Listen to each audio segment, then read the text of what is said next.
Share market bye नियन में आपका स्वागत है दोस्तों। आज हम लोग एक शेयर आपका जानकारी प्राप्त करने जा रहे हैं जिसका नाम है इमामी एलटीडी की बात करेंगे। यदि इमामी एलटीडी की बात किया जाए तो आज के डेज में करीब करीब 6% के आसपास में आपका पॉजिटिव रिटर्न्स देने का दमखम रखी है। तो यह शेयर कहाँ तक जा सकती है या नहीं जा सकती इसके बारे में जानकारी प्राप्त करते हैं। तो लास्ट टाइम में इसकी आपका स्टॉप लॉस और टारगेट प्राइस की आपका बात किया जाएगा। तो इस चैनल्स में आपका बने रहे और हमारे इस चैनल्स को सब्सक्राइब करना भी ना भूले।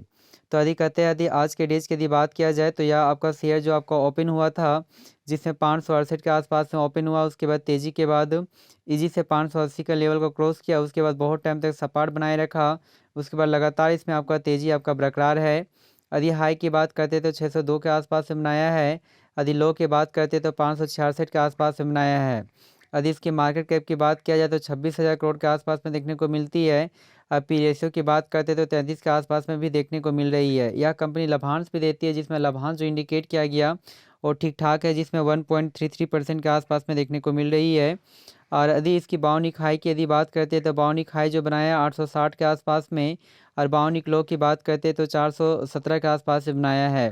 तो हम लोग कह सकते हैं कि एक साल में कहता है यह जो शेयर है करीब करीब कहता है कि डबल रिटर्न्स दे चुका है। तो कहता है कि इसमें और कहाँ तक तेज़ी बरकरार रहेगी इसके बारे में जानकारी प्राप्त करते हैं।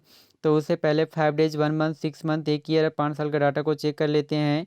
यदि 5 डेज के डाटा को चेक किया जाए तो कुल मिलाकर 3% के आसपास में पॉजिटिव रिटर्न्स आपका दिया है। जो एक टाइम में कहता है कि आपको कहता है कि 590 के आसपास में था, उसके बाद करेक्शन हुई और करेक्शन के बाद 600 के लेवल को ईजी से क्रॉस किया। उसके बाद पुनः करेक्शन का इंडिकेट किया गया, उसके बाद पुनः यहाँ पे तेज़ी देखने को मिल रही है।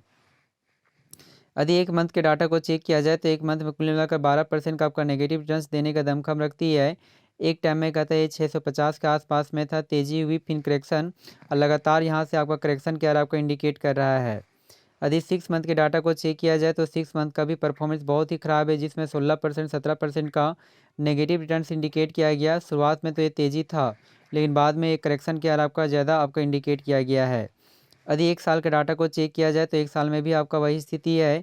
एक टाइम में 600 के लेवल को नीचे था, फिर आपका 400 के अग्रसर हुआ, लेकिन यहाँ से तेज़ी देखने को मिली जो 800 के लेवल को भी क्रॉस किया, यानी कि यहाँ 400 से 800 तो बहुत जल्दी चला गया, लेकिन उसके बाद कुछ यहाँ पे करेक्शन आपको इंडिकेट कर रहा है। तो एक साल का भी परफॉर्मेंस उतना अच्छा नहीं है।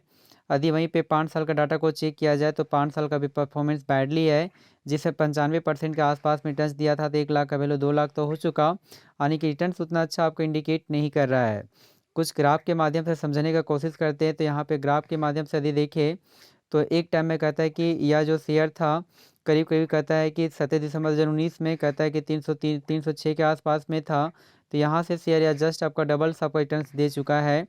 और उसके बाद यहाँ पे कहता है कि गिरावट आपको देखने को मिली और कहता है कि यह शेयर आपका गिर कर 181 के आसपास में पहुँच गया, जो आपका कहता है कि 3 अप्रैल 2020 में चला गया। उसके बाद जाने के बाद पुनः इसमें तेज़ी भी देखने को मिली जो 605 के आसपास में चला गया 3 सितंबर 2021 में, और 605 के बाद पुनः इसमें गिरावट देखने को मिली और गिरकर 362 के आसपास में पहुंचा 21 अप्रैल 2023 में।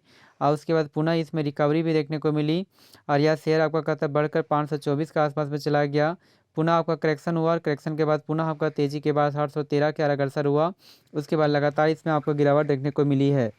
तो हमारी जो नेक्स्ट जो टारगेट प्राइस की यदि बात करते हैं तो इसमें टारगेट प्राइस ही बनकर आती है, वो आपका टारगेट जो प्राइस बनकर आती है 700 बनकर आती है। जी हाँ दोस्तों, हमारे इस चैनल से बहुत सारे शेयर्स के बारे में जानकारी दी जाती है। तो इस चैनल्स को सब्सक्राइब करना ना भूलें। और कहता है कोई भी आने की शेयर्स को बाई करने से पहले आपका जो भी ब्रोकर्स होते हैं उसके द्वारा एक बार सजेशन ले लें और अपने पोर्टफोलियो में इसे फिर इकट्ठा करने का कोशिश करें। जी हाँ दोस्तों, thank you very much. Please इसे सब्सक्राइब करें। Thank you very much.